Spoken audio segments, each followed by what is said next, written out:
Okey, sampai ahli kitab. Sepatutnya di mana ahli kitab. Panas lah sebenarnya. Saya sentiasa panas. Dia orang lah, saya tak tahu. Saya memang sentiasa panas. Setakat ni belum lagi lah.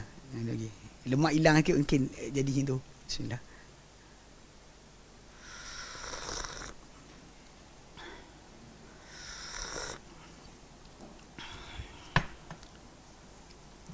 Baik. Boleh start Assalamualaikum warahmatullahi.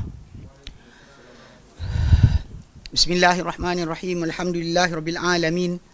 Nahmaduhu wa nasta'inuhu wa nastaghfiruh. Wa na'udzu billahi min shururi anfusina wa min sayyiati a'malina. May yahdihillahu fala mudhillalah wa may yudlilhu fala hadiyalah. Asyhadu an la ilaha illallah wa asyhadu anna Muhammadan abduhu wa rasuluh. Allahumma salli ala Muhammad wa ala ali Muhammad kama sallaita ala Ibrahim wa ala ali Ibrahim wa barik ala Muhammad wa ala ali Muhammad kama barakta ala Ibrahim wa ala ali Ibrahim fil alamin innaka Hamidum Majid. Rabbi shrah li sadri wa yassir li amri wahlul 'uqdatam min lisani yafqahu qawli, amma ba'. Alhamdulillah, kita bersyukur kepada Allah Subhanahu wa taala kerana dapat kita berkumpul lagi pada malam ini, insya-Allah menyambung dan juga meneruskan kelas pengajian kita berkenaan kitab Fusul fi Usul Tafsir karangan Syekh Musaid At-Tayyar hafizahullah. Mana kali terakhir kita bincangkan, kita masih lagi dalam turukut tafsir. Mana kita kata dalam pentafsiran Al-Quran kita ada 6 cara, 6 jalan. Itu pertama Quran dengan Quran, Quran dengan hadis Nabi SAW, Quran kata-kata sahabat, Quran kata-kata tabi'in, Quran dengan bahasa, dan Quran dengan ijtihad. Jadi kita kata kita masih lagi dalam bahagian berkenaan dengan Quran dengan kata-kata tabi'in. Kerana kedudukan tabi'in macam kita sebutkan itu, mereka adalah orang yang mengambil ilmu secara langsung dengan para sahabat, dan mereka lah orang yang penyambung penukilan agama kepada kita. Kalau sekiranya kita boleh tak percaya mereka, dan kita akan gagal untuk percaya Al-Quran Karim dan seterusnya lah. Semua sekali agama ni boleh diragui. Sebab tu kenapa Nabi puji dan Nabi sebut khairul qurun qarni thumma alladhina yalunahum thumma alladhina yalunahum, dan macam surah At-Taubah ayat ke-100, kan wasabiqunal awwalun, orang memula yang awal masuk Islam dengan muhajirin ansar, kalangan muhajirin dan ansar, walladzina tabauhum bi ihsan, siapa ikut mereka dengan baik. Itu tajuk asal kenapa mereka mempunyai kedudukan. Kerana Allah Ta'ala nyatakan pasal mereka ikut para sahabat dengan baik, mereka lah contoh kita. Mereka adalah panduan kita untuk mengetahui agama ini. Sebab kadang-kadang lah banyak kadang-kadang geng-geng yang sesat daripada Islam, terpesong daripada agama.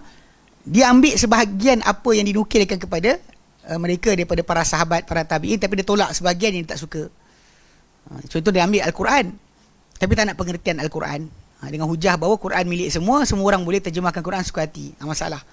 Ini kita kata disiplin yang tak boleh terjadi, yang ditinggalkan daripada agama. Sebab balik pada asal, apa yang Nabi yang sampaikan, para sahabat nukilkan. Apa para sahabat sampaikan dinukilkan oleh para tabi'in. Dan seterusnya lah. Okay, dan kita bincangkan itu, alhamdulillah, sampai ke yang keempat. Kita bincang tentang sumber bagi tafsiran para tabi'in. Dia pertama Quran. Ini Quran ni, dia tengok Quran, dia cari Quran juga. Macam apa? Abdul Rahman bin Zaid bin Aslam. Mereka dia ni di kalangan tabi'in, dan dia banyak menukilkan sedemikian. Cuba sedaya upaya untuk bawakan Quran dengan Quran.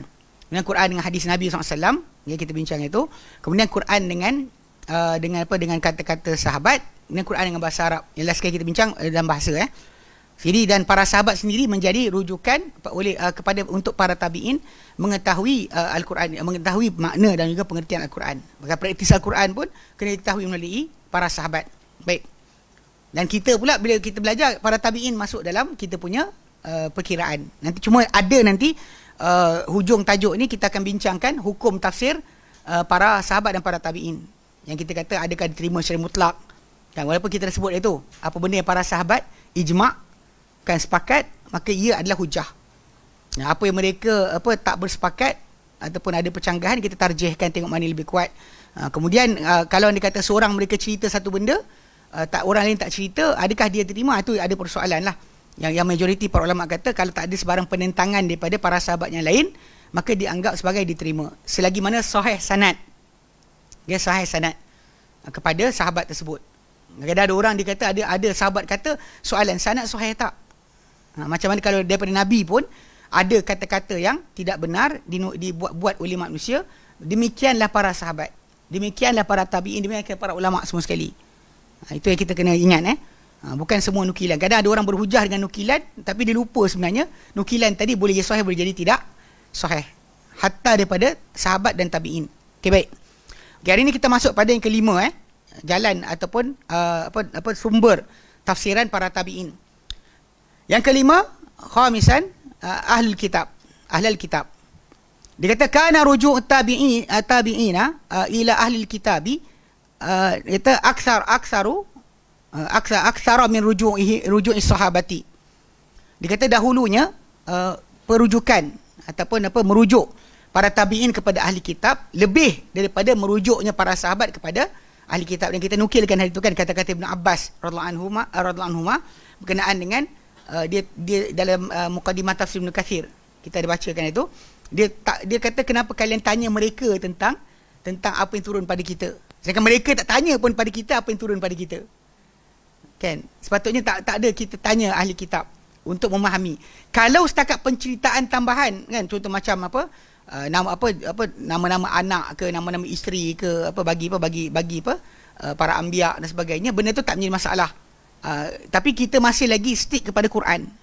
Macam bila orang Melayu kita kat Malaysia ni kan, dia buka Bible, kemudian dia baca tentang kisah Nabi Ibrahim, kemudian dia kata dalam Ibrahim AS ada satu lagi bini nama Keturah. Dan Keturah ni lah daripadanya datang Bani Melayu. Dia keluar kat Mekah tu. Kita ni anta ahli bait. Bukan ahli bait. Anta Ibrahim. Bongok betul. Adalah pula kan. Anak anta waktu tu keluar Ibrahim dibuatkan conclusion. Kita ni Keturah, Bani Keturah. Astagfirullahalazim kan. Itu masalah dia. Habis Cina bani apa? Ke Jepun bani apa? Ini kena jaga sikit sebab ini kita kata semua anak Adam tadi daripada semua bangsa dunia daripada Adam. Nah kita sibuk Bani Melayu je. Bani India nak mana kan? Ini masalah tau. Pada sudut asal ni benda ni yang kita kata cerita-cerita tu kadang-kadang orang kata cerita je ustaz, apa masalah dia, tapi jadi etikot. Siap buat Facebook, buat sekian apa benda entah nama entah apa, patriot lah apa benda nama kan, dia suka sebarkan ajaran-ajaran ni. Yang baru ni eskatologi menggelupur, dia minta maaf kepada penyanyi kerana tuduh penyanyi tu bengkak muka, jatuh skateboard. Lepas tu dia kata ini serupa ikut Illuminati pas semua bengkak muka. Jadi dia pun kena kecam dengan netizen, terus minta maaf. Kami minta maaf. Dia kutuk para ulama tak minta maaf. Ini bagi syaitan dia panggil. Syaitan. Kan, untuk kutuk ulama tak ada hal. Ulama ni pun pengikut Dajjal. Tapi bila time artis punya panjang dia minta maaf. Ilmu eskatologi apa benda tak. Saya kadang bukan apa benda ni dalam MSN kita buka kan, dia keluar video berita. Saya follow lah, tengok ni cepat sikit lah daripada nak dengar apa saya tak ada Instagram, tak ada Twitter benda, jadi saya tengok situ lah. Tu keluar semalam kata kan, rupanya kena tuduh so muka dia bengkak jatuh skateboard. Lepas tu dia pakai cap dia ada lambang apa entah, kemudian geng-geng eskatologi pun chat kan, dia chat menyambung dia panggil. Ini menyambung. Disambungkan dengan Illuminati, geng-geng Freemason, Illuminati benda dah. Lepas tu kena kecam netizen, minta maaf panjang lebar, minta maaf dia kan. Tapi dia kutuk para ulama, auzubillah minasyaitonirrajim kan. Tak pernah dia bertaubat pun. Dengan artis kutuk, taubat cepat-cepat. Kutuk ulama jangan, tak ada hal kan. Halal darah para ulama, halal cela para ulama, asalkan jangan cela artis. Wallahu a'lam. Nampak sangatlah sesat. Baik. Okey, jadi maksud dia macam kita sebut kan, perujukan tersebut ada nilai yang kena jaga. Sebab kadang-kadang banyak sangat rujuk dan jadi macam inilah, jadi etikot, kepercayaan. Maka sebahagian daripada geng-geng eskatologi lah benda, geng-geng Freemason lah benda, dia merujuk kepada ahli kitab punya tajuk. Last sekali dia buat jadi akidah. Last sekali tinggal Quran Sunnah, tak datang kelas belajar dengan betul, dia sibuk dengan eskatologi dia. Ilmu kajian akhir zaman. Eskatologi, esketambola, tahu lah, pelik kan. Dulu ada seorang kan, dikutuk-kutuk tu, tak lah, mungkin seorang tak lampunkan dia. In the end dia sakit masuk hospital juga. Kan? Dia beli perisai tu, yang beli perisai tu. Kan? Sekarang senyap dah, tak boleh cakap dah. Dia kata nak lempang ustaz kata kan. Sedap dia je, ingat apa kita apa? Punching bag. Baik. Okay, jadi kena jaga sikit. Jadi faham bab Israiliyat ni jaga-jaga sungguh. Sebab kadang-kadang kita silap sikit je, dia jatuh kepada last kali i'tiqad, kepercayaan, tuduh orang sebagainya. Asal mula kata setakat cerita, tapi berakhir dengan kepercayaan dan juga amalan. Ini jaga-jaga sikit. Sebab tu kita kata sumber agama ni dia bukan boleh main-main. Kalau bukan agama, nak macam contoh macam nak buat aircon ke, nak buat sekian kan, buatlah suka hati awak. Dan cara macam-macam, dan tak nak pakai elektrik, letak tikus. Saya tengok satu gambar dalam sejarah, ada orang tu buat goat mobile. Dia letak kambing lari dalam tu, dia bawa kereta. Kereta tu digerakkan oleh kambing. Lepas tu ada kambing spare. Kalau kambing ni letih, dia tukar kambing untuk jalan juga. Kalau dia jalan, jadi dia pun gunakan macam kereta. Bukan kisah benar, enggak ada gambar. Tahu zaman bila. Ni pun aircon boleh je. Tak tikus banyak-banyak. So jalan sendiri, tak payah pakai elektrik. Boleh je, terpulang lah. Tapi bab agama, anda tak boleh buat yang tu. Nak buat channel, buatlah macam cara pun. Tapi kalau anda kata untuk agama, anda berhenti kepada Quran dan sunnah Nabi SAW. Berserta dengan kefahaman salaf. Baik. Dia kata, okay, memang dia kata kat sini lebih banyak rujukan para tabi'in kepada ahli kitab, lebih banyak berbanding rujukan para sahabat. Walakin yabqal amru fi anna ma ruwiya anhum min akhbar Israiliyati fahuwa fi hukmil Israiliyat. Namun kekallah urusan pada bahawa apa yang diriwayatkan daripada mereka, daripada para tabi'in daripada khabar-khabar Israiliyat, cerita-cerita yang berkaitan daripada Bani Israel punya cerita, fahuwa maka dia masuk hukum Israiliyat jugalah. Dan wala'allahum kanu yadhkurunahu min babil ilm. Dan barangkali mereka dahulu para tabi'in yang banyak ceritakan dalam Israiliyat ni ada apa cerita tambahan sebagainya, mereka sebut ia daripada bab pengetahuan sahaja, untuk knowledge only. Wariwayati dan penceritaan. La min babit tafsir, bukan daripada bab pentafsiran Al-Quran. Sebut untuk bagi tahu apa benda. Macam Ibn Kathir rahimahullah, dia paling kuat menolak berkenaan dengan tajuk Israiliyat. Tapi bila kita buka kitab Al-Bidayah wa Nihayah, beliau akan ceritakan, disebut kila. Bila dia kata kila tanpa sanad tu, dia ceritakan apa yang orang cerita. Dia bukan nak bagi tahu yang asas. Dia akan ceritakan yang asas, tapi dia akan cerita juga yang tersebar pada masyarakat. Kepercayaan-kepercayaan karut dan sebagainya tentang Adam, macam mana semua ada disebutkan. Tapi bukan sebutan itu untuk maklumkan kepada orang inilah agama. Faham Macam kisah-kisah lah Nur Muhammad lah, benda dalam Tarikh Dimash ke apa sebagainya. Semua cerita-cerita sebut diceritakan sebab itu yang tersebar dalam masyarakat. So kita tahu rekod dia. Benda tu dengan tidak betulnya, pembohong dalam sanad ada, penipu dan sebagainya, maka orang tahu sumber tadi daripada seorang penipu. Dia bukan ceritakan benda tu semata-mata, tapi dia letakkan nama-nama orang yang menceritakan. Itu tujuan asal. Bukan tujuan dia untuk bersandarkan kepada maklumat yang ada pada Bani Israel, pada Israiliyat tadi sebagai hukum tafsir. Wallahu a'lam, ta'ala lebih mengetahui, kata Syekh Musa At-Tayyar. Wa tazharu kasratu marwiyatihim an Bani Israil min khilal tafasirihim. Dan nyata banyak riwayat-riwayat mereka daripada Bani Israel melalui tafsiran-tafsiran mereka. Contoh, wa min dhalika, di antara itu ma rawahu Tabari, apa dia Imam Tabari, an ba'di tabi'in, daripada sebahagian para tabi'in, fi ma'idatin nasara. Apakah Ma'idah orang-orang Nasrani? Kan suratul Ma'idah, orang-orang Nasrani minta turunkan hidangan dari langit. Kan dia kata hal yasati rabbuka an yunzila alaina ma'idatan minas sama'. Surah Maidah tu namakan Maidah sebab orang-orang Nasrani atau Hawariyun minta kepada Nabi Isa AS untuk turunkan satu hidangan daripada langit.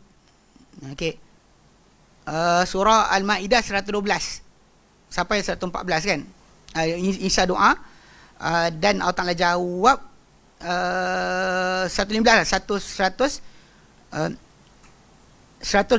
sampai 115. Kalau baca situ kita akan dengar lihat bagaimana kaum pengikut Isa alaihissalam minta turunkan hidangan dari langit. Kisah mak dia dapat kita tahu. Kita buka dalam surah Al-Imran kan.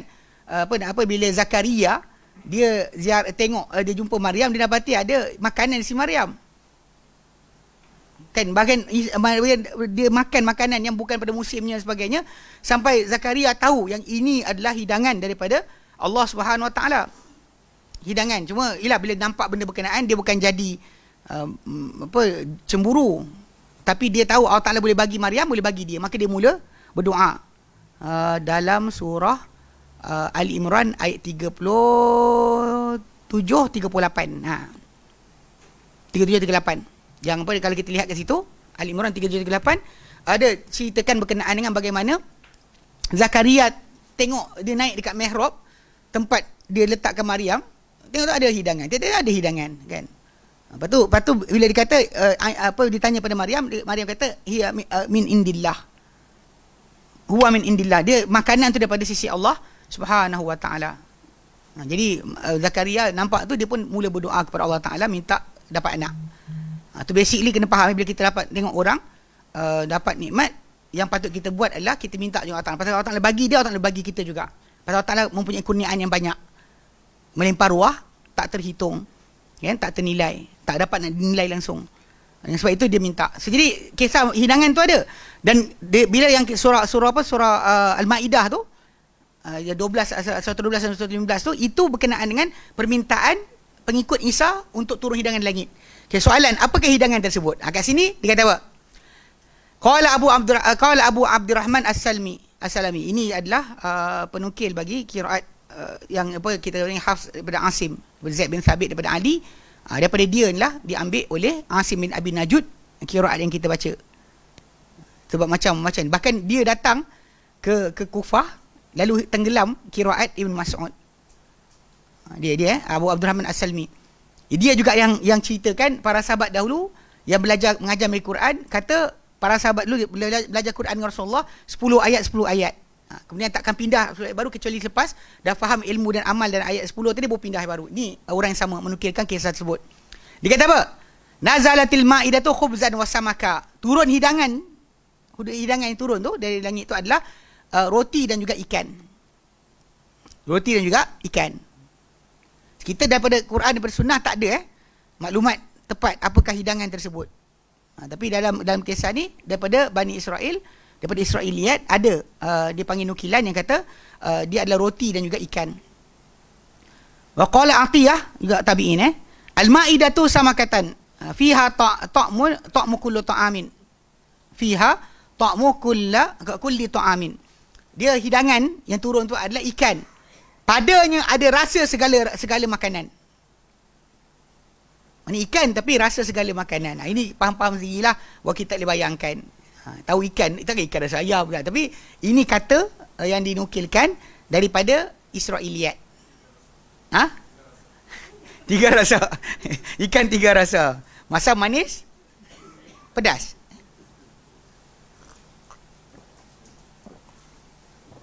Ikan tiga rasa, tiga tu kan? Masam, manis, masin. Masam, masin, manis.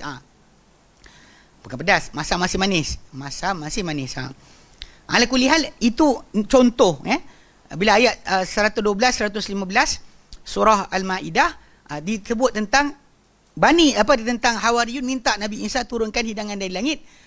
Apakah hidangan tersebut? Tak ada daripada Quran dan Sunnah tentang maklumat berkenaan, tapi ada dinukilkan oleh sebahagian tabi'in daripada ahli kitab bahawa ikan dan juga roti ataupun ikan yang mempunyai rasa segala makanan. Wallahu alam. Tapi kita balik pada asal, ia bukan dari sudut masalah pentafsiran, bahkan nukilan untuk maklumat saja. Balik pada asal, mereka para tabi'in dan para sahabat Nabi SAW, para tabi'in para sahabat kita confirm lah, para tabi'in pun mereka tetap menjaga keaslian agama Islam ini.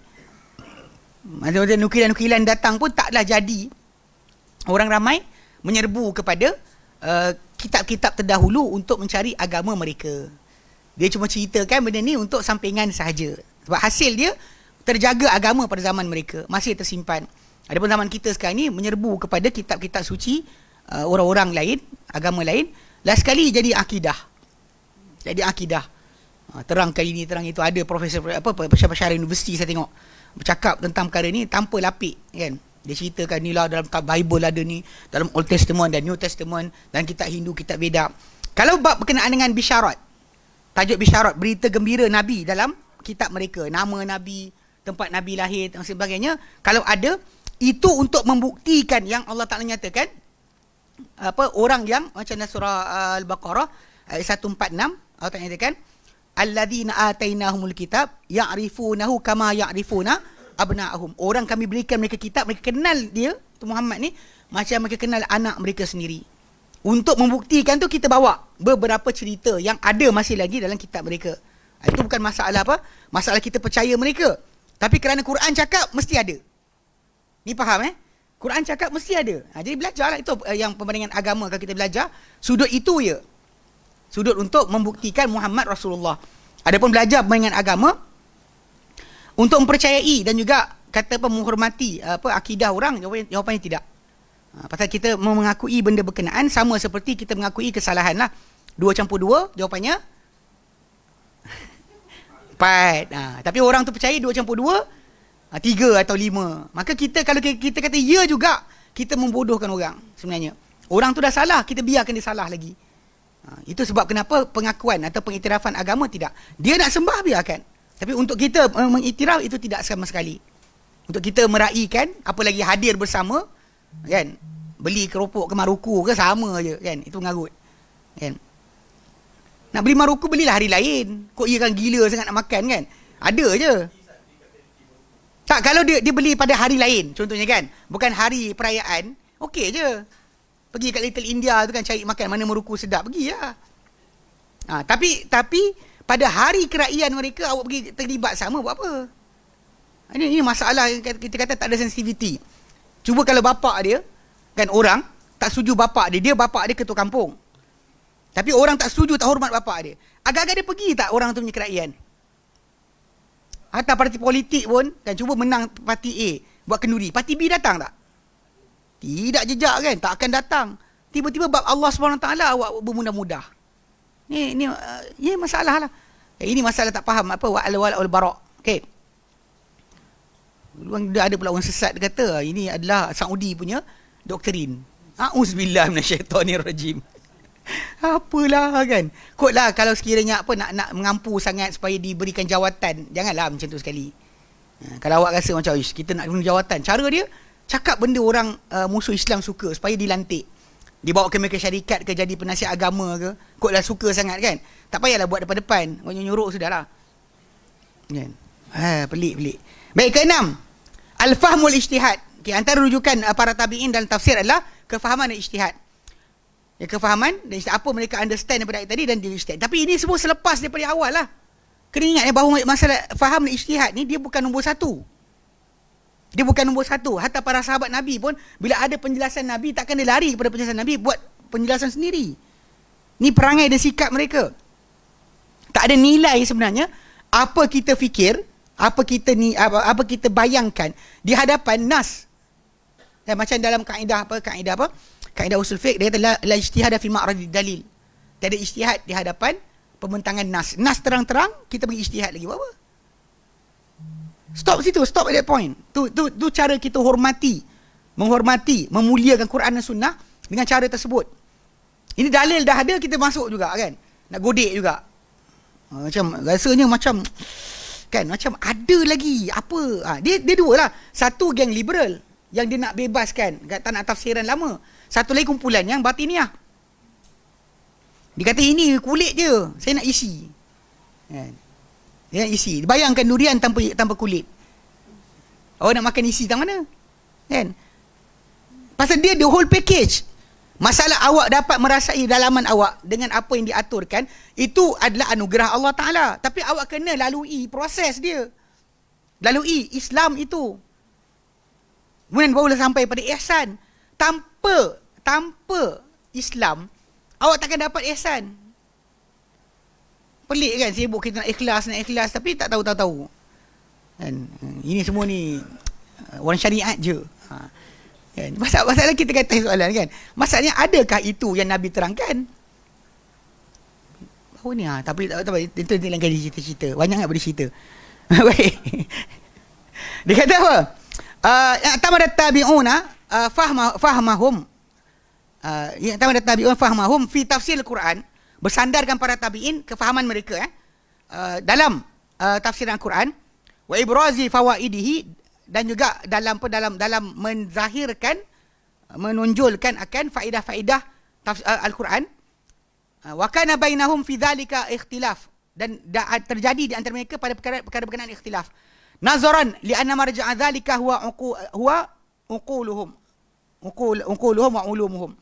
Memandangkan pada rujukan perkara itu kerana dia adalah ijtihad, kembali kepada akal dan juga ilmu mereka. Banyak mana mereka, dia manusia ada cerdik tak cerdik kan? Ada cerdik ada tak cerdik. Betul, ada pada manusia ni banyak expose dengan pengetahuan dan ada sedikit pengetahuan. So sebab itu pendapat dia akan berbeza, akan berlainan. Dia kata wahya takhtalifu bi ikhtilafi ashkhasihim, dan ia berbeza-beza dengan perbezaan kepribadian mereka, attitude mereka. Walidha, kerana ini faqad yakunu lahum fi fahmi ayatin aktsara min makna. Kerana ini kadang-kadang dia kata terjadi untuk mereka pada pemahaman satu ayat lebih daripada satu makna. Dia kata mungkin macam ni, dia faham macam tu. Okey. Wa kullu makna mabniyun ala ma sabaqa minal masadiri. Dan semua makna yang dikata tadi sebenarnya dibina di atas apa yang telah lalu daripada sumber.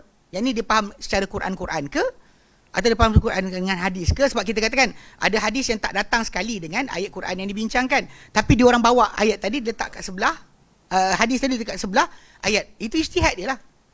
Itu ijtihad dia. Yang dia orang cuba fahamkan, nak faham ayat ni tengok hadis ni. Ataupun kata-kata para sahabat. Yang dipilih kata-kata sahabat ni dia combinekan dengan ayat mana-mana ayat. Itu ijtihad mereka. Berasal sumber-sumber bahasa dan sebagainya. Semua sekali. Dia kata terbina, semua itu terbina di atas apa yang telah lalu daripada sumber-sumber. Al-madhkurati sabiqa, yang disebut telah lalu, yang telah sebut lalu. Kakhtilafin fi inzalil ma'idati, sebagai contoh perbezaan mereka fi inzalil ma'idati, pada penurunan perkataan ma'idah tu. Letakkan ma'idah tu maksud dia apa? Tadi kan kita kata Abdul Rahman As-Salmi kata ia adalah ikan dan juga roti. Lepas tu daripada tabi'in yang satu lagi, Atiyah kan, dia kata ikan, tapi ikan tu ada bermacam rasa. Dia kata yang tu. Ataupun dia kata waqtilafin fil quru', kan, quru' dalam suratul Baqarah ayat 223. Sekejap, asalnya 23. Sekejap, saya cek balik.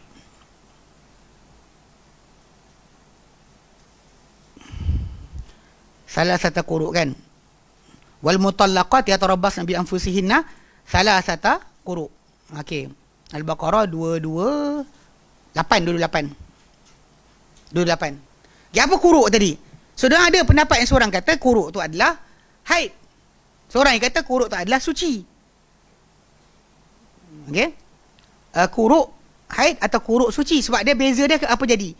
Perbezaan tersebut menyebabkan macam mazhab Syafi'i, bila wanita tu datang je haid, habis dia jenis suci, datang je haid, dikira satu. Kemudian dah haid habis, datang haid kedua, dua. Haid tu adalah pemutus. Datang haid ketiga, kalau tak ada rujuk, wanita tu terlepas si suami berkenaan. Sedangkan pihak yang satu lagi kata quru' tu adalah haid itu, maka dia kira habis haid baru kira. So dia katakanlah wanita tu kena tunggu 3 kali haid kan. Maksud dia haid datang, habis haid satu, habis haid kedua, dua. Haid ketiga datang, belum lagi. Datang haid tu boleh rujuk lagi. Tapi datang habis je haid 3, baru dia lepas. Itu perbezaan. Cuma kembali tu perkara tu kembali kepada penjelasan mereka berkenaan dengan quru' tu apa? Wal buruj. Buruj ni gugusan bintang. Okey, wal adiyat, kuda ke, angin ke, apa maksud adiyat kan? Perbezaan daripada mereka, nukilan daripada mereka datang. Okey. Wahai ruha dan selainnya. Sungguh sangat dengar sampai apa depan ada belakang ada. Okey. Wa min amsalati dzalika, di antara contoh perkara itu, saya terpaksa buka sebab saya lupa bawa buku. Okey. Yes. Abasa ayat 20. Baik. Wa min amsal dzalika, antara contoh itu ijtihad mereka qauluhu ta'ala, firman Allah Ta'ala, thumma as-sabila yassarah. Kemudian jalan Allah Ta'ala mudahkan. Okay. Thumma as-sabila yassarah, kan ikutkan kepada tajuk tu, dia mula dengan qutilal insan. Celakalah manusia ini, ma akfarah. Apa alangkah kufurnya ia. Min ayyi syai'in khalaqah. Tak pernah fikirkah dia daripada apa dia dijadikan. Min nutfatin khalaqahu faqaddarah. Daripada titisan air, Allah ciptakan dia, lantas Allah tentukan dia. Warna mata. Penentuan kita punya genetik bermula daripada titisan air tersebut. Bukan mula lepas tu. Bahkan air minum susu ke soya ke tak mengubah warna anak. Atau pasal orang kita kan suka macam tu. Jangan makan ni nanti anak kau hitam. Yang ni anak kau putih. Kan? Sedangkan ikut dalam Quran Karim, dia punya ketentuan tu adalah min nutfatin khalaqahu faqaddarah.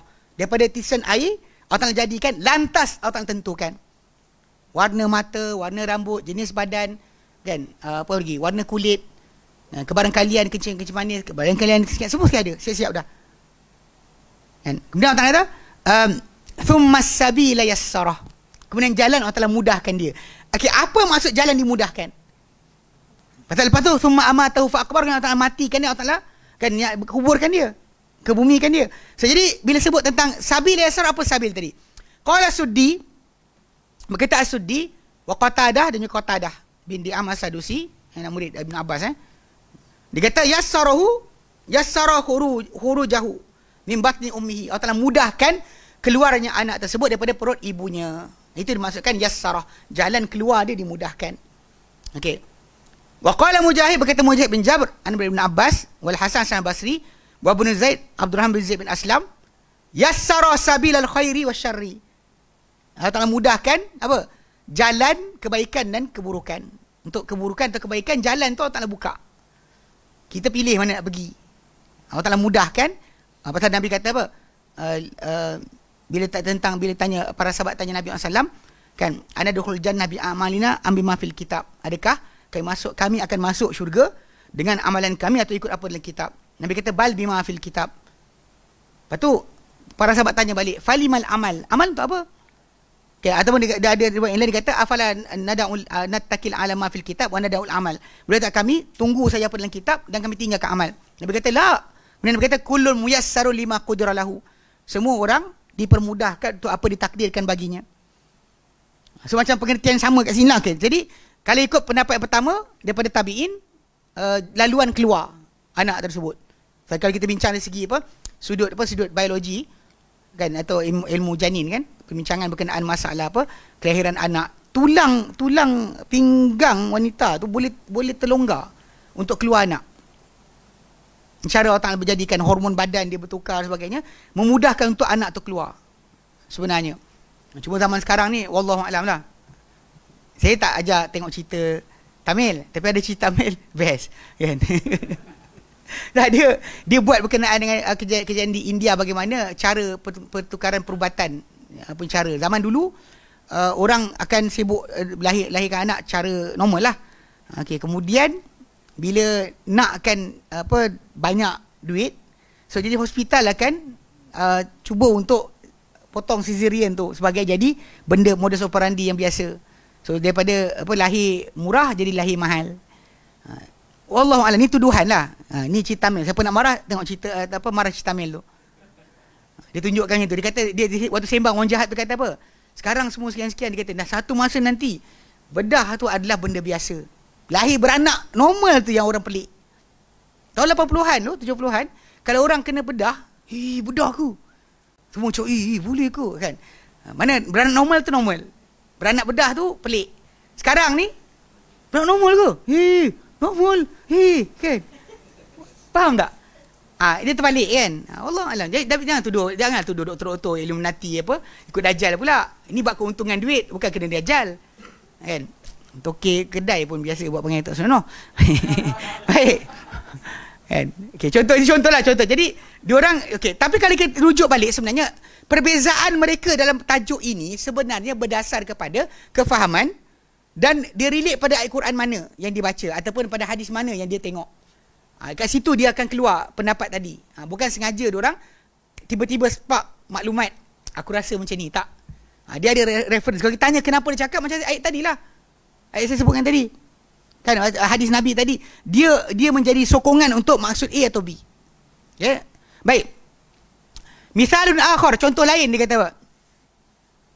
Qala Ibn Jarir, berkata Ibn Jarir At-Tabari, haddatsani Yunus, telah cerita kepadaku Yunus, guru dia. Qala akhbarana Ibnu Wahbin, telah cerita kepada kami Ibnu Wahbin. Qala Sani, mana haddatsani Yaqub bin Abdurrahman Az-Zuhri. Qala, dia kata sa'altu Zaid bin Aslam, aku tanya Zaid bin Aslam an qaulillah, mengenai firman Allah Ta'ala, waja'at sakratul maut bil haqq, datanglah sakratul maut dengan kebenaran. Ayat ila qauli wasaikum wasyahid. Okey. Kejap elok kita tengok kot sekali supaya nampak sikit. Okey. Sebab dia kalau tak nampak ayat tu nanti kita akan ni. Surah Qaf ayat yang ke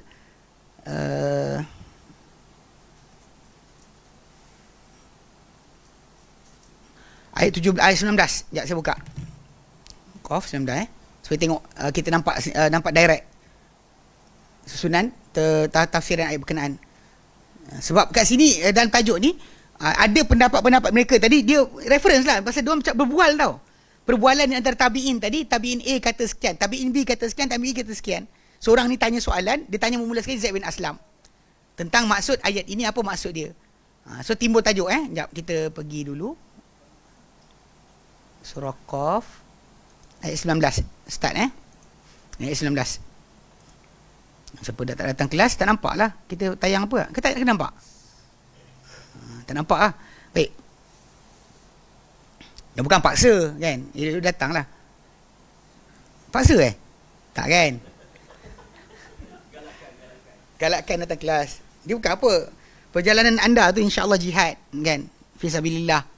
Apa jadi tengah jalan, bukan kita minta, tapi insya-Allah Ta'ala akan beri ganjaran. Okey. Dia kata okey, kalau kita ambil daripada ayat ayat ni start di sini. Dia kata waja'at sakratul maut bil haqq, dan datanglah mabuk kematian dengan kebenaran. Sakrah, mabuk kematian Dia kadang ada orang terjemahkan dengan maksud kesakitan kematian. Tapi sebenarnya macam Nabi SAW tunjukkan dalam hadis baginda celuk tangan dalam air, sapu muka sambil berkata la ilaha illallah innalil mauti lasakarat. Dia mati ni ada mabuk. Sebab ketika itu roh kita di antara dunia nak keluar daripada badan kita, dia akan ada sedar tak sedar. Pakai Nabi SAW dalam kisah yang datang tentang keadaan berkenaan, Nabi asyik pingsan je.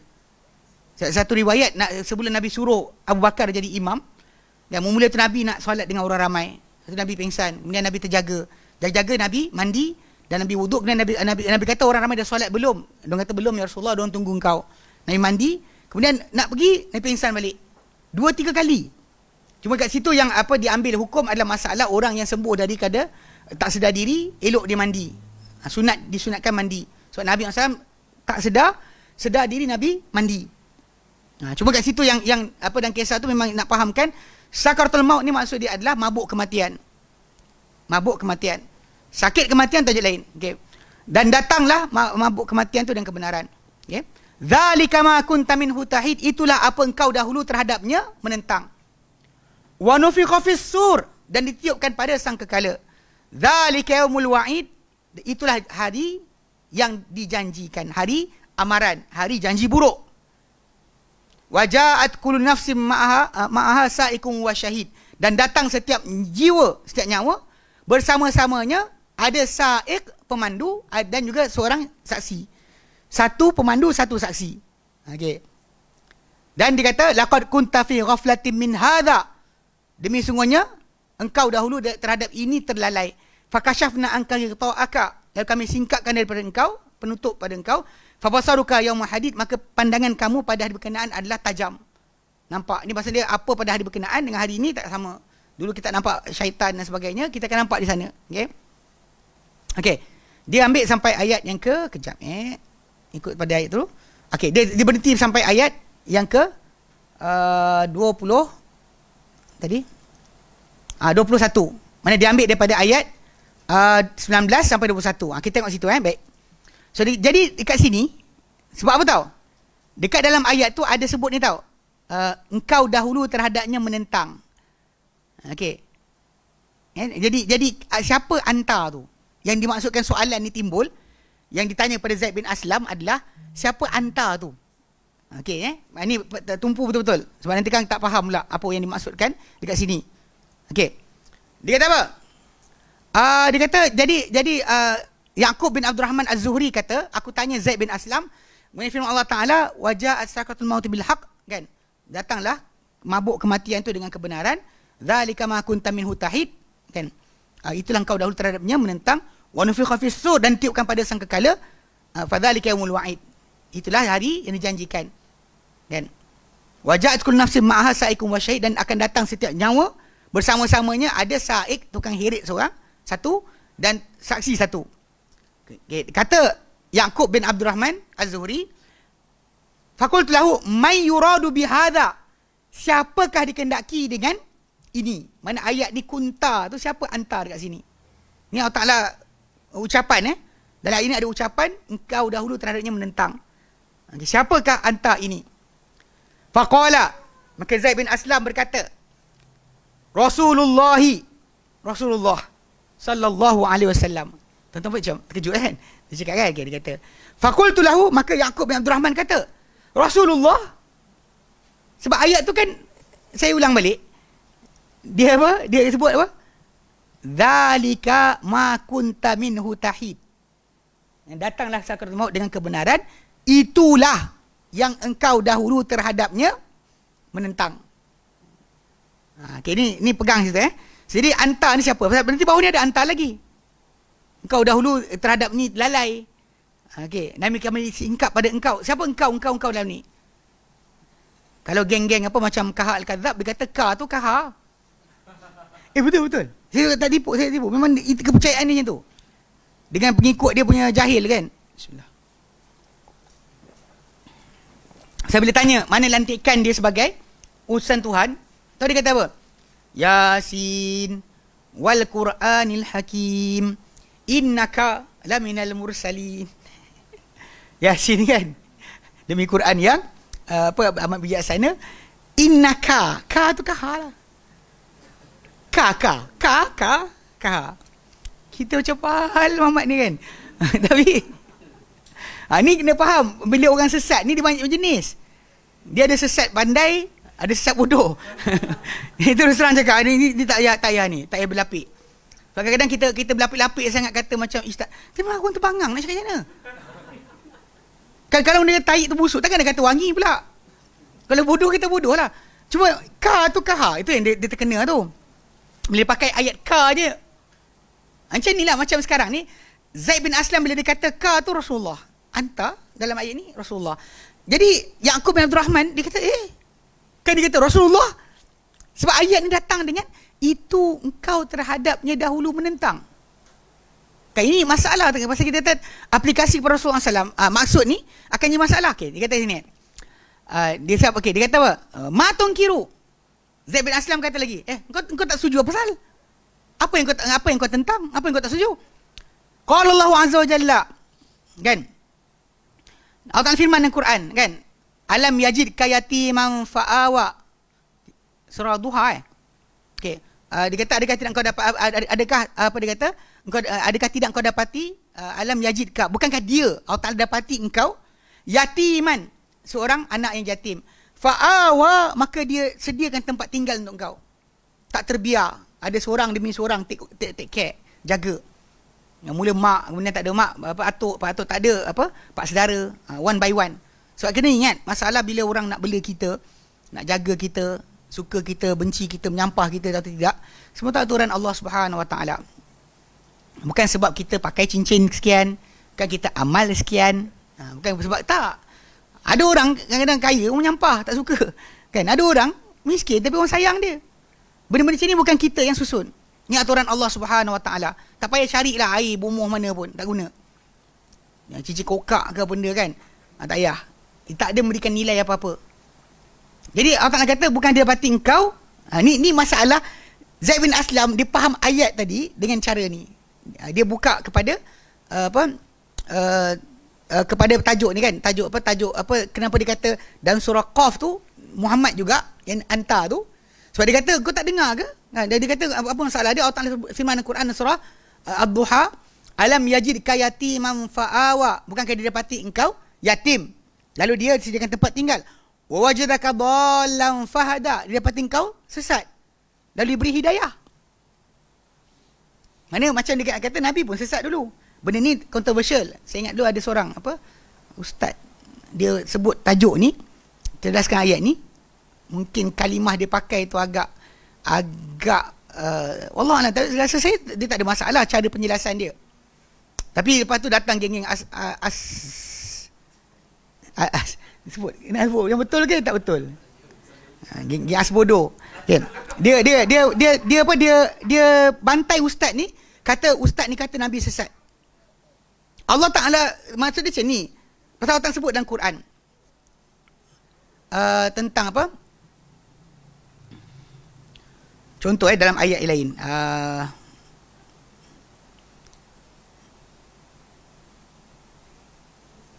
Okey, ayat Asy-Syura ayat 52 contohnya kan. Allah Ta'ala kata apa? Wa kadzalika auhayna ilaika ruham min amrina.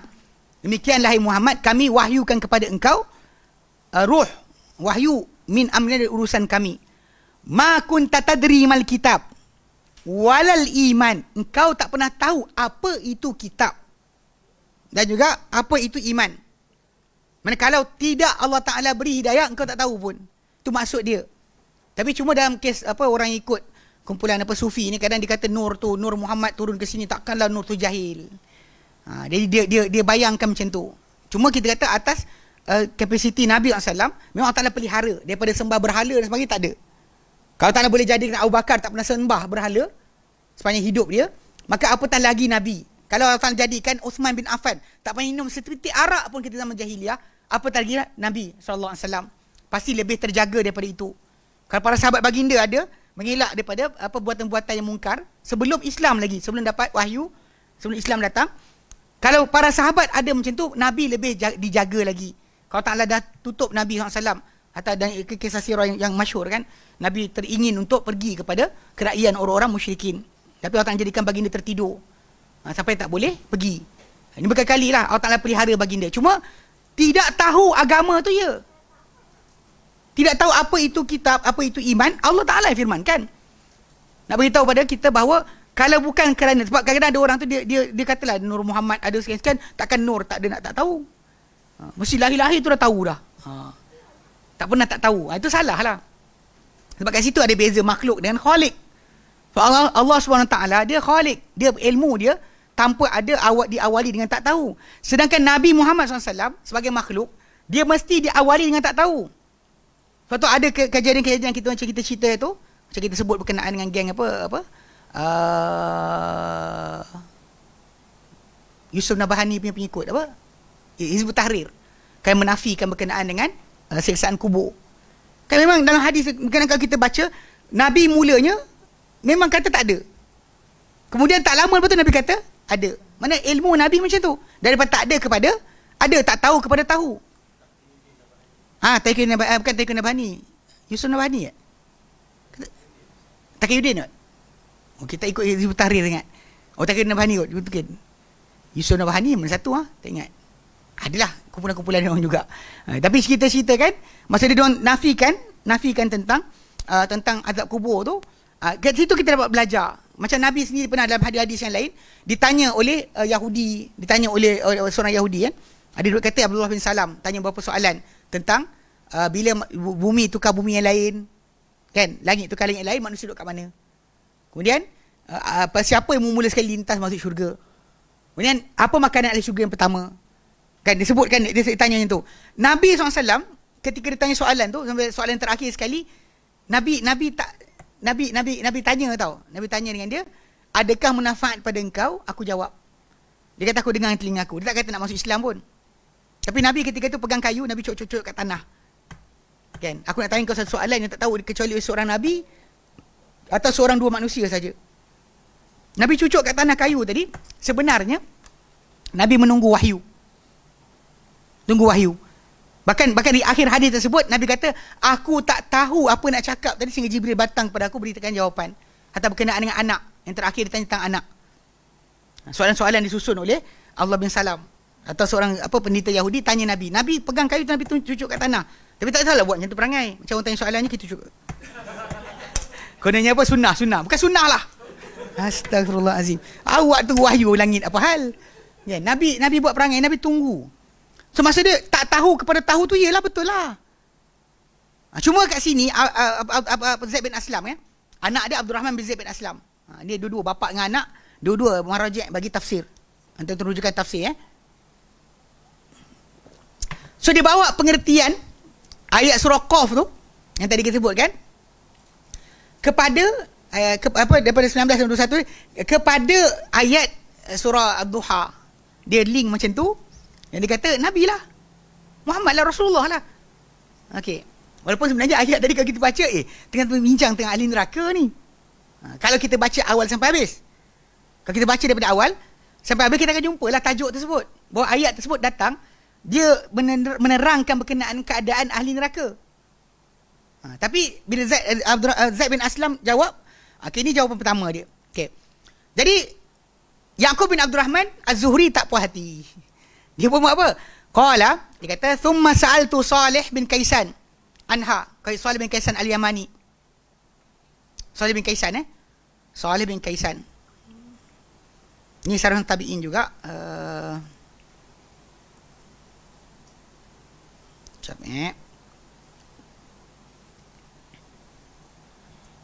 Hantar apa? Bukan. Ni Taus bin Kaisan al-Yamani. Taus bin Kaisan al-Yamani. Salih bin Kaisan ni Al-Madani Ad-Dawsi Al-Ghifari. Al-Ghifari maula pada Bani Ghifar. Dia mati tahun 130. Itu awal lagi lah. Pasal Taus bin Kaisan, itu anak murid Ibn Abbas. Ni Salih bin Kaisan 130. Dia bukan anak murid Ibn Abbas. Dia kata kat sini, jadi apa? Jadi Yaqub bin Abdurrahman tanya pula Salih bin Kaisan, salah seorang tabi'in jugalah, berkenaan dengan ayat yang sama. Itu ayat surah Qaf 19 sampai 21, betul? Okey. Faqala li, maka berkata Salih bin Kaisan, hal sa'alta ahadan, kau tanya siapa tak ayat ni? Ditanya kepada Yaqub bin Abdurrahman, kau tanya tak siapa ayat ni tadi? Dia kata faqultu na'am. Yaqub bin Abdurrahman kata ya. Qad sa'altu anha Zaid bin Aslam, aku tanya Zaid bin Aslam. Faqala, maka berkata Salih bin Kaisan, ma qala laka, apa dia cakap kat engkau? Faqultu, dia kata faqultu bal tukhbiruni ma taqulu. Bahkan Yaqub kata, bahkan kau cakaplah apa yang kau nak katakan. Faqala, maka berkata Salih bin Kaisan, la ukhbirannaka bi ra'yi alladhi alaihi ra'yi. Okey, aku pasti akan beritahu engkau dengan pendapatku yang di atasnya pendapatku. Aku takkan ubah. Jangan takut. Dia kata, fa akhbirni ma qala lak. Beritahu aku apa yang Zaid bin Aslam cakap pada engkau. Qultu, kata Yaqub, qala, dia kata itu Zaid bin Aslam kata, yuradu bihadza Rasulullah sallallahu alaihi wasallam. Okey, dikendaki dengan ini, dengan ayat ni, ayat 19 sampai 21 surah Qaf tu, Rasulullah sallallahu alaihi wasallam. Maka berkatalah Salih bin Kaisan, wa ma ilmu Zaid. Okey, apa ilmu Zaid ada? ni biasa kita kadang sebut macam ni kan, tapi di sisi para tabi'in benda ni kadang biasa juga. Apa pengetahuan dengan Zaid? Dia kata, wallahi ma sinna aliyatan wala lisana wala ma lisanu ma sinna aliyatun wala lisana fasihun wala ma'rifata bi kalamil arabi. Dia kata, apa ilmu Zaid ada? Demi Allah, tidak umur dia tinggi. Umur dia bukan umur yang lanjut. Bukan orang tua. Tidak juga lidah yang fasih. Tidak juga pengetahuan tentang kalam Arab. Dia tolak balik. Nak tolak Zaid bin Aslam punya kata-kata, dia bantai dulu. Kemudian, dia kata, innama yuradu bihadha al-kafiru. Dikenaki dengan ayat ni, ayat surah Qaf tu, kan, dzalika ma kunta minhu tahid tu, anta tu siapa? Dia kata digendaki dengannya orang kafir. Thumma qala, kemudian dia kata apa? Iqra ma ba'daha yadulluka ala dzalika. Baca apa sudah itu, dia akan tunjukkan kau kepada demikian, kepada maksud itu. Sebab kalau kita baca ayat tu, kalau kita baca lepas tu kan. Okey. Dia kata laqad kunta fi ghaflatin min hadha, engkau dalam kelalaian terhadap perkara ini. Fakashafna anka ghita'aka, kami singkapkan daripada engkau akan penutup padamu, pada diri engkau. Fabasaruka al-yawma hadid, maka pandanganmu pada hari berkenaan ada amat tajam. Bahkan kita kata nampak semua sekali. Amal kita pun kita nampak. Okey, dia kata apa? Sebab apa? Ayat lepas tu kata, dia kata wa qala qarinuhu. Kan? Berkatalah qarinnya. Qarin dia yang ini adalah malaikat. Hadza ma ladayya atid. Inilah di sisiku, ya Allah, sangat apa? Berdegil menentang. Ini adalah yang di sisi aku sangat degil menentang. Maka Allah Ta'ala perintahkan Al-Qiyah kepada dua malaikat tu, Al-Qiyah fi jahannam kulla kafarin anid. Lemparkanlah kamu berdua dalam jahannam tu setiap yang kufur lagi degil menentang. Manna'ilil khairi mu'tadin murib. Menghalang terhadap kebaikan, melampau. Lagi ragu-ragu. Alladzi ja'ala ma'allahi ilahan akhar. Yang jadikan bersama-sama Allah Tuhan yang lain.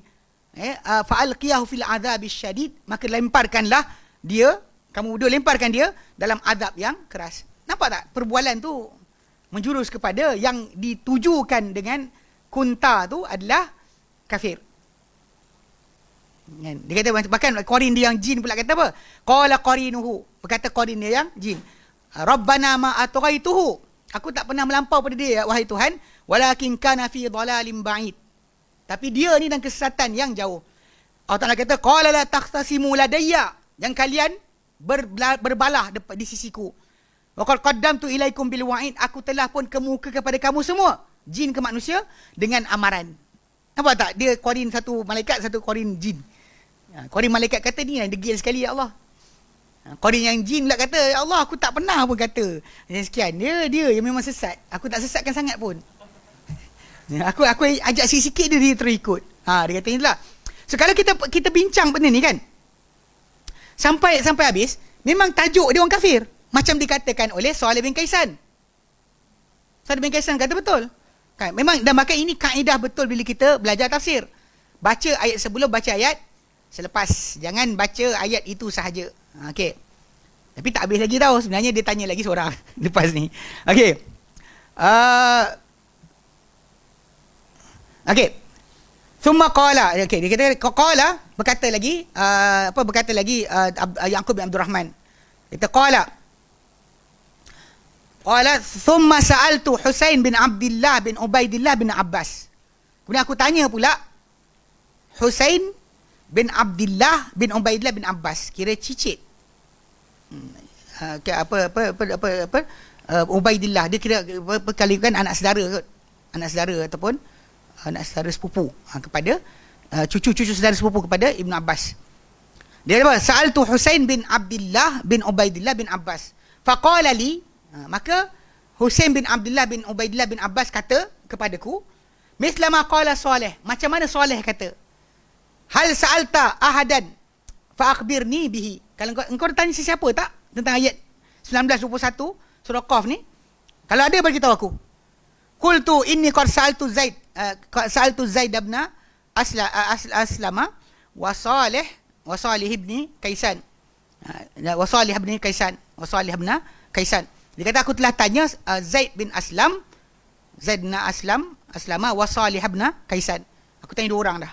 Dia kata, faqala li ma qala laka. Lalu Husain bin Abdullah bin Ubaidillah bin Abbas kata, dia kata apa? Maka dia kata bagi tahu aku. Dia kata bagi tahu aku apa dia akhbir ni. Apa bagi tahu ma qala laka, apa dia cakap pada engkau? Dia kata pada Yaqub bin Abdurrahman. Qultu, Yaqub bin Rahman kata, bal tukhbiruni biqaulik. Kau cakaplah pendapat kau. Terus dia tanyalah orang tu kata apa. Dia kata apa? Qala la akhbirannaka biqauli. Okey. Fa akhbartuhu billadhi qala li. Dia berkata apa, Husain bin Abdullah bin Ubaidillah bin Abbas, aku pasti beritahu engkau tentang pendapatku.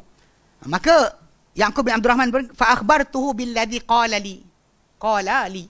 Maka aku beritahu dia apa yang dikatakan oleh mereka berdua kepadaku, iaitu apa dikatakan oleh Zaid bin Aslam dan apa dikatakan oleh Suhaib bin Kaisan. Seorang kata Nabi, seorang kata orang kafir. Okey. Qala ukhalifuhuma jami'an. Aku canggahi dua-dua sekali. Okey. Yuridu biha albirru wal fajiru. Dikendaki dengan ayat berkenaan semua orang baik atau jahat.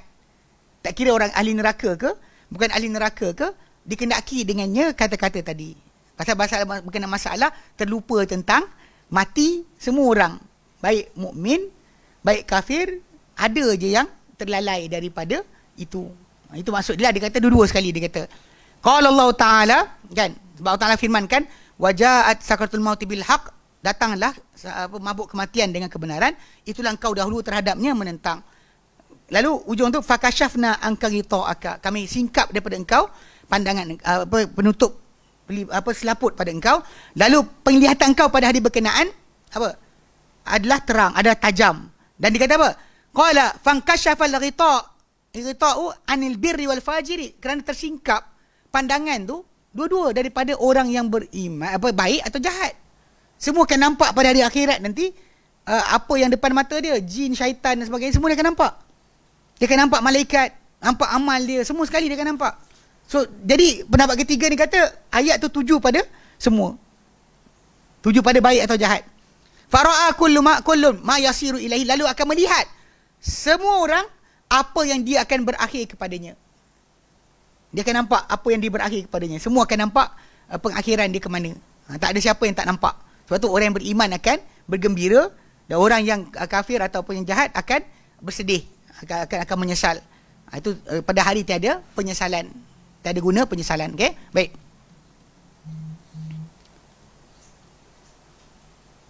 Okey. Hukum tafsir tabi'i. Jadi tapi yang tadi contoh panjang lah. Tiga orang tabi'in berikan pendapat. Dari pendapat mereka masih lagi relate balik pada Quran. Dia bukan mandai-mandai. Tapi dalam masa yang sama, ya kita boleh nilai lah. Kan, dari segi kebenaran kata-kata tadi kan. Tiga-tiga tu, yang seorang tu kata kata Rasulullah, yang seorang tu kata orang kafir. Pasal dia baca sampai habis ayat tu. Seorang ni kata tak, semua sekali. Pasal ayat pada awal tersebut, sebelum datang masalah saksi tu, dia kata ceritakan berkenaan dengan semua orang akan dapat lihat apa yang akan jadi pada hari kiamat nanti. Tak ada siapa yang tertutup. Dia akan nampak amal dia, nampak semua sekali. Okay? Baik, hukum tafsir tabi'i. Apakah hukum tafsir seorang tabi'in? Di tafsir tabi'i aksamun kama sabaqa fi tafsir sahabi. Untuk tafsir para tabi'in sebenarnya ada bahagian-bahagian juga. Macam tafsiran para sahabat. Kita sebut pada awal tadi kan. Kita tahu para sahabatnya ada pecahan. Macam juga tafsiran tabi'in juga ada pecahan. Walidha la yuhkamu alaihi bil umumi. Kerana ini tidak akan dihukum ke atas tafsir tabi'in ini secara umum, secara general. Min haitsu qabul wa raddi. Daripada segi penerimaan maupun penolakan. Wa hadhil aqsamu hiya, pecahan-pecahan tafsiran tabi'in ini adalah, ada banyak sikit banding para sahabat kan. Para sahabat kita sebut tiga je. Sahabat kita sebut tiga je. Mereka ijma', mereka bercanggahan. Seorang sebut benda orang lain tak sebut, tanpa ada pertentangan. Macam tu je kita punya perbincangan. Tapi kat tabi'in ni ada banyak sikit. Dia kata apa? Pertama, ma lahu hukmur raf'i, apa yang ia mempunyai hukum rafa'. Wa hadha yashmulu asbabun nuzuli wal mughibat. Jadi ini apa yang padanya hukum rafa', maka ini merangkumi sebab-sebab turun ayat dan juga perkara-perkara ghaibiyat. Okey, kata tafsir Mujahid. Mujahid tafsir Mujahid bin Jabr an Ibn Abbas liqaulihi ta'ala, okey, bagi firman Allah Ta'ala, okey, asa ayyab'atsaka rabbuka maqaman mahmuda. Ayat surah kejap saya tengok kan.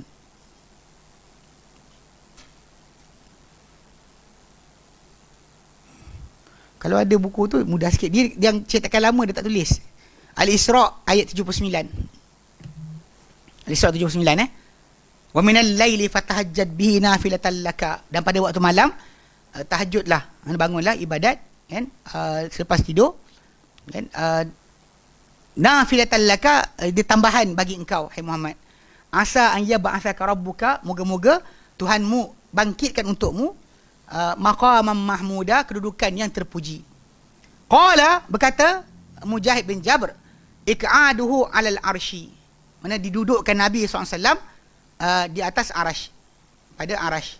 Ini akan timbullah geng-geng yang tak puas hati, kata apa sekian ni, pasal ni riwayat ini daripada kata-kata tabi'in pada masalah ghaibiyat kan. Walaupun ada kata berkenaan dengan maqam mahmuda tu adalah syafaat kan, yang mana Nabi disebutkan berkenaan dengan tajuk syafaat kubra, yang Nabi katakan yang kita doa lepas daripada wa ba'athul maqam mahmud alladhi wa'attah tu, dalam doa lepas azan. Jadi datang sebutan tu ada berkenaan dengan tafsiran dia, ada 2-3 tafsiran. Ini salah satu tafsiran berkenaan tempat terpuji tadi, iaitu kedudukan terpuji, kata dudukan pada arash. Okey, fa mithlu hadzal qawli la yuqbalu. Okey, tapi dia kata seperti contoh kata-kata ini tak diterima, li'annahu min qabilil marasil, kerana dia termasuk daripada sudut mursal di mana seorang tabi'in kata Nabi sabda, ataupun dia sebut tentang apa yang berlaku pada Nabi SAW sebagainya, sedangkan dia bukan sahabat. Jadi pada sudut macam ni dia kata masalah, dia kata tolak. Wal marasil, dan mursal ni, hadis mursal la tuqbalu fi mithli hadzal infiradi, tidak diterima pada bersendirian macam ni. Kalau dia seorang cerita maka tak diterima. Dan kebetulan kita ada hadis yang Nabi sebutkan berkenaan dengan maqam mahmuda tu adalah syafaat kan, di hari akhirat nanti. Amma idza ajma'u, adapun apabila mereka bersepakat alaiha, ke atasnya, fa inna fi hukmi ma ajma'u alaih, maka ia pada hukum apa mereka sepakat terhadapnya. Kalau pada ini Mujahid bin Jabr cakap seorang tapi macam dia kata benda ghaibiyat, tapi masalahnya dia bukannya sahabat. Dia bukan sahabat. Bila sahabat dia ada hukum lain. Hukum apa benda-benda ghaibiyat pada tabi'in tadi tak seperti para sahabat. Okey, baik. Kedua, ma raja'u fi ila ahli kitabi, apa mereka rujuk pada dalamnya kepada ahli kitab. Dia kata wa hadza lahu hukmul israiliyat. Ini ada hukum israiliyat. Kalau bertentangan dengan Quran dan hadis maka tertolak. Kalau bersepakat dengan Quran dan hadis diterima, tapi bukan dijadikan pun dalil. Tapi kalau dia kata didiamkan, maka dia dikira sebagai benda-benda tambahan yang kalau diceritakan pun kita tak perlu percaya, tak perlu tolak. Tak perlu percaya, tak tolak. Macam kes Bani Keturah. Tadi kan, tak ada Nabi tak sebut, Quran tak cerita. Yang Quran cerita ada 2 je. Kan, satu Bani Israel, Bani Ismail, Bani Ishak, keturunan Ishak dan keturunan Ismail, dia anak Yakub, anak Ibrahim alaihissalam. Cari bincanglah Bani Keturah kan. Tahu masalah. Tuan-tuan kita anak keturah siapa? Dia tak ikut mak. Dia ikut kepada anak kan. Sebab tu Bani Ismail. Dan Bani Israel dia bagi ikut kepada bapak, bukan pada mak. Kalau tidak kita sebut Bani sepatutnya kita sebut bukan Bani Keturah lah. Kita sebut Bani apa? Macam Arab tu Bani Bani Hajar. Yang seorang tu Bani Sarah. Sepatutnya lah. Kalau jadi Bani Keturah, kena Bani Sarah dengan Bani Hajar lah. Bani apa? Bani Hajar. Pernah guna tak pakai? Tak ada lah. Baik. Ketiga, ma'ajma'u alaihi wa hadha yakunu hujjatan. Okay, apa yang mereka sepakat terhadapnya, maka ini jadi hujah. Macam para sahabat punya kisah tadi sebutkan. Keempat, makhtalafu fi, apa mereka bercanggahan padanya. Yang para sahabat macam ni juga, cuma kita tak sebut tadi yang ni atas ya. Yang atas 2 tadi kita tak sebut. Yang mereka ceritakan benda ghaibiyat dikira marfu', diterima. Ahli kitab kembali pada kedudukan hukum ahli kitab. Mereka sepakat dikira sebagai ijma' kan. Kemudian mereka bercanggahan padanya. Keempat, makhtalafu fi, apa mereka para tabi'in bercanggahan padanya. Wa fi hadzal qismi, pada bahagian ini, la yakunu qawlu ahaduhum hujjatun 'alal akhari. Pada seperti ini, bahagian ni tidak menjadi kata-kata seorang mereka hujah ke atas orang yang lain. Tak boleh kita kata seorang ni kita kuatkan ke atas orang ni. Ini lebih dipercayai, tak ada. Dia sama saja. Wa yu'malu huna bil murajjihat, maka akan dilaksanakan di sini dengan pentarjihan, kaedah-kaedah pentarjihan allati sataridu fi qawaid tarjih, yang akan datang nanti pada kaedah-kaedah pentarjihan. Nanti hujung buku ni ada tajuk khas berkenaan dengan kaedah pentarjihan. Itu pun lepas kita belajar berkenaan dengan ikhtilaf. Khilaf yang ada pada mereka tu khilaf betul ke bukan khilaf betul. Okey, baik. Yang kelima, an yarida an ahadihim, bahawa datang daripada seseorang mereka, an ahadihim wala yu'lamu lahu mukhalifun, dan tak diketahui untuknya sebarang penyanggah. Wa hadha aqallu rutbatin wa hadha aqallu fi rutbati minal waridi anis sahabi. Dia kata yang datang macam tabi'in cakap macam ni, tapi dia cakap tabi'in ini lebih rendah martabat berbanding datang dari seorang sahabat.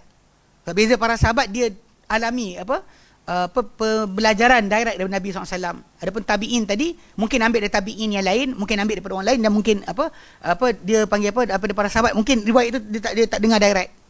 Memang tak dengar direct daripada seorang sahabat. Mungkin dia dengar daripada orang lain. Dia kat situ mungkin hilang kepercayaan. Baik. Lebih rendah daripada apa yang datang daripada para sahabat. Idza lam yu'lam lahu mukhalifun, bila tak diketahui baginya sebarang penyanggah. Lakinnahu a'la min qawli man ta'akhkhara anhum, tapi pendapat tabi'in macam ni lebih tinggi berbanding siapa-siapa yang terkemudian daripada mereka. Tak boleh bawa lah orang zaman kita, ni ustaz ni eskatologi, tak tabi'in cakap, tabi'in ni tak main, ustaz ni lagi hebat. Tak ada. Kan? Dia sedar diri, dia panggil. Belajar, sedar diri. Anda bukan sahabat, bukan tabi'in. Maka tak ada ruang untuk anda tiba-tiba masuk, untuk guru saya cakap kena pakai. Pasal? Kan? Apa dia makan sampai dia kena dipercayai lebih daripada para sahabat dan tabi'in? Tak ada. Baik.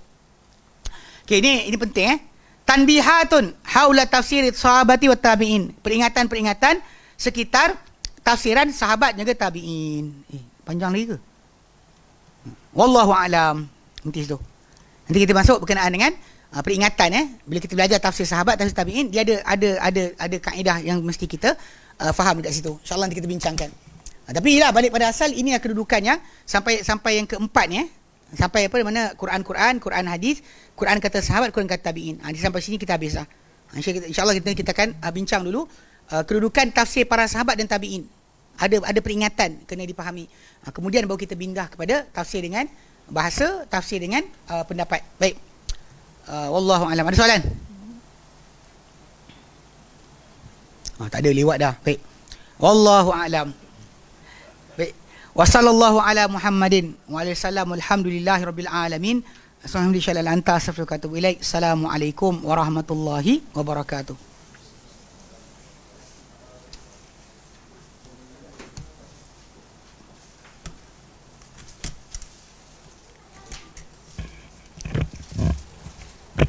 Alhamdulillah, selesai kuliah kita. Sikit update, insyaAllah untuk hari Ahad ni daurah kita ramai yang tanya, tangguh lagi ke? Setakat ni Alhamdulillah tak tangguh. Ustaz Ikram tak tangguh. Dan saya bagi tahu soalan bocor. Kalau siapa tengok kan Ustaz Ikram ada promote buku 60 agama kan, yang dia kata akan keluar kan. Besar kemungkinan buku tu akan siap dan beliau akan bawa pada hari tersebut. Dan untuk buku yang tersesat ni, dah ada orang sponsor sebanyak 42 naskah. Kita sasarkan sehingga 80 lah, sebab masa daurah Ustaz Adli dengan Ustaz Asri iaitu crowd yang datang sekitar 80 lebih. Memang kita mengharap dapat 100, tapi kalau dapat 80 cantik dah. Tapi kita beritahu awal 42 tu ada lah. Jadi yang datang ni akan tahu esok, dia datang awal lah. Jadi dia akan dapat dululah insyaAllah. Oh cik, jangan risau, rezeki Allah Ta'ala bagi mesti ada. Dia risau orang live datang. Kalau live dia mungkin berat sikit. Entah yang datang tiap hari insyaAllah Allah bagi mudah-mudahan rezeki tu.